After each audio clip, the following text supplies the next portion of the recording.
Okay, let's take a look at this and see what we got. As far as your ready position, you need to be down a little bit lower, but your weight is all back. So you want to make sure that your weight isn't that far back. You want to be leaning up on your toes a little bit. So you're starting to shift your toes there, and then it makes you too slow to move. Do you see how what you did first off is you started to move your toes and then you tried to go get it, and so that makes you a little bit slower, and so you want to do it a little bit quicker than that.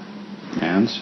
Okay, so you see how tall you're standing, and your hands should be like down in around this area, and they're still really high, and your weight's back. So now you shift your weight forward, which is good, and there's your hands, which is dig.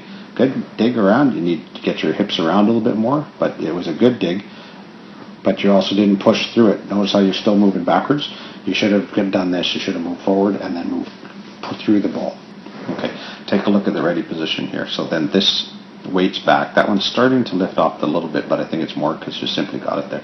What you may want to do is, like, you want to have more of an angle here on your knees, and then what it'll do is it'll bring you closer to the ground, and then you won't have to lean this way in order to get closer to the ground. So what you're doing is you're leaning at your back rather than bending your knees. So you need to work on your leg strength to make sure that you can get closer to the ground. Because watch when your hands come out.